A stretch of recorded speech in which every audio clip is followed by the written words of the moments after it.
A lot of people right now are wondering the same thing. What do I do?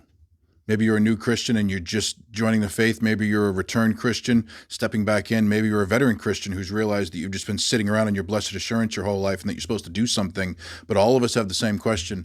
What do I do now? How do I pick up the mantle that Charlie Kirk left behind? How do I live out of faith? How do I share the gospel? What do I do? Go read Matthew. Matthew chapter 9, starting in verse 36, all the way through all of chapter 10. This is where Jesus sends his disciples out into the world. And as I've been reading this, it's coming alive to me, and I want to share some high notes with you, but you still need to go read it on your own. Don't just take the verses I take as it. Go read this for yourself. But starting in verse 36 of chapter 9, when Jesus saw the crowds, he had compassion for them because they were harassed and helpless like sheep without a shepherd. Sounds very much like our world right now. And he said to his disciples, the harvest is plentiful, but the laborers are few.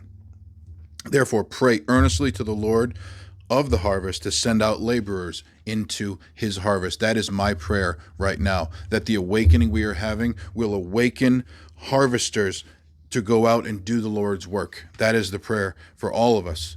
So then he calls his 12 apostles and it names them, and he sends them out to go to all the towns 2 by 2 to go preach and teach and take up his mantle and go do what he had been doing. And he sends them out. But in the middle of that, he says these key words: if anyone will not receive you or listen to your words, shake off the dust from your feet when you leave that house or town. See, his message isn't for everybody, and he knows it. He goes on later in chapter 10 to say, do not think I have come to bring peace to the earth, but a sword. I have come to set man against his father, daughter against mother, daughter-in-law against her mother-in-law, and a person's enemies will be those in his own household. He knew that his words would be divisive. What are his words? Is to love God and love everyone else.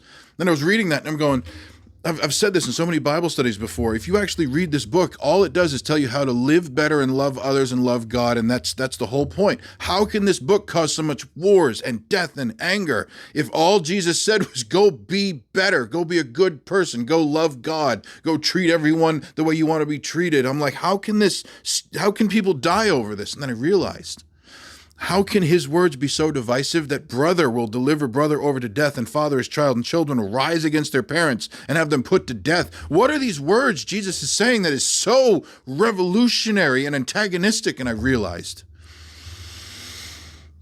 Jesus told everyone they're not as good as they think they are. You're not as good as you think you are. I'm not as good as I think I am. No one is as good as they think they are. See, everybody thinks we're good already. We think we're good. I'm a good person. I get to go to heaven. I follow this and I don't kill and I don't rape or murder. I'm a good person because we're comparing ourselves to other people. We're not comparing ourselves to God. The second God steps into the room, we're now compared to him, and everyone loses. All have fallen short. Every one of us have fallen short. And Jesus steps in, and his message is, you're not as good as you think you are. And that upsets people. This world right now tells you that you can be gay, you can be trans, you can kill babies, you can cheat and lie and steal and do everything because it's your truth, and you can be fat and grossly overweight, and it's okay because that's your truth. It's not going to kill you from the inside out, and you can do terrible, awful things, but nobody can tell you different, because if it hurts your feelings, then it's wrong because what they said, because words hurt. Jesus's words were all love, all compassion, all grace. And he's saying that brother will deliver brother and father his child and child against parents, and people are going to die over what I say, and they're going to hate you because of what I say. And what is it he was saying? You're not as good as you think you are. You can be better if you just listen to me. You ever try to say that to somebody? I struggle with that as a pastor, as a father, as a boss, as a friend. Those are biting words when you say them to someone. You're not as good as you think you are, and if you listen to me, you can get better. If you go to the gym with me, I can, you can fix if you just eat and follow my meal plan, you can lose some of that weight. If you stop doing what you're doing, we can't say that to people today about real things. Health and fitness are the two biggest ones, but you can't tell somebody to go to the gym or go on a diet because that's offensive, because they're going to hurt their feelings. If you can't even tell someone the truth about things that will actually kill them, how are you supposed to tell them things about heaven?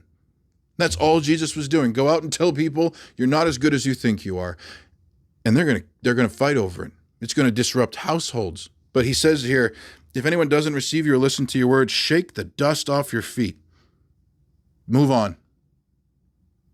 There's nothing you can do. If you go to somebody and you try to speak truth to them, they don't want to hear it, shake the dust off your feet. Keep going. Find somebody who will listen. Jesus earlier in the Sermon on the Mount says, do not cast pearls before swine.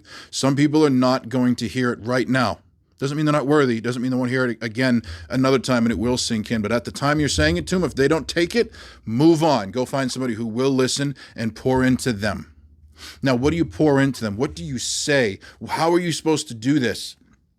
Also in chapter 10, he says it here in verse 19. He says, do not be anxious how you are to speak or what you are to say, for what you are to say will be given to you in that hour. For it is not you who speak, but the Spirit of your Father speaking through you. I've already said this in a number of videos before, that what I do here, I'm going to watch this video back again at a time later on and go, wow, that was a really good point. Because I don't even know what I'm saying. Sometimes I have notes. Sometimes I have some verses that I want to touch on. Sometimes I have, an idea of what I'm going to say. But the second that camera starts and I start talking, when it's me, you've seen the blooper reels. When it's me trying to make a point, I turn into Porky Pig. But all of a sudden, when the Spirit moves in the hour that it is supposed to, this is not me speaking. This is the Spirit of God, because I don't know what I'm saying. I have no idea. When I turn to verses, all of a sudden the Bible starts coming alive and it's just connecting dot to dot and verse to verse, and I'm just bouncing all over the place. I never went to seminary. I never studied the Bible. I don't know this like a lot of people do. I have no right to be doing this until I read Matthew chapter 10, verses 19. Do not be anxious for what you're to speak or what you're to say, for you are to say, what you are to say will be given to you in that hour, because it's not you that's speaking. It is the Spirit of God speaking through you. Open up to that. I have a young man in my Bible study that was at a bar, and he was just hanging out doing his thing, and somehow the conversation turned to God. And I know how much of the Bible he's read because I've been there for most of his reading. He doesn't know anywhere near as much as he should to hold a conversation or a debate. And in this bar, all of a sudden he said something came over him, and he just started talking, and he just starts spitting verses out at them, and he's speaking truth into them, and they're just staring at him. And when he finished, he was like, what did I just say? That is prophetic word. That is a gift of the Spirit. That is how prophecy works. And then it happened again. He was on the headset and he was playing video games, and all of a sudden somehow different people start talking about the Bible. And he pulls out the word, he said, and he started pulling out verses and reading them to him. And as he's saying the verses, I'm like, we haven't talked about those verses. And have you read them on your own? He's like, no. It just came out of me. This is happening today. Acts 2 says that God's Spirit will be poured out on this earth, and old men will dream dreams, and young men will see visions, and we will prophesy. God's Spirit is opening up to everyone right now. Lean into it. Do not fall into distraction when you want to pick up the phone and scroll, when you want to turn on the TV and watch, when you want to go gamble or go drink or go to the bar or just go to sleep or just not do. Pick it up and read. Close your eyes and pray. Talk to God. Let His Spirit. Oh my God, I wish more people would know what I know.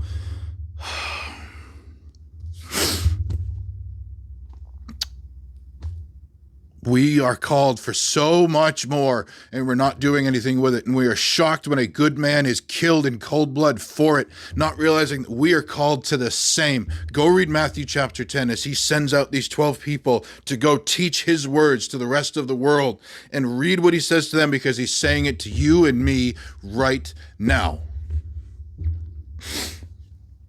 God bless you.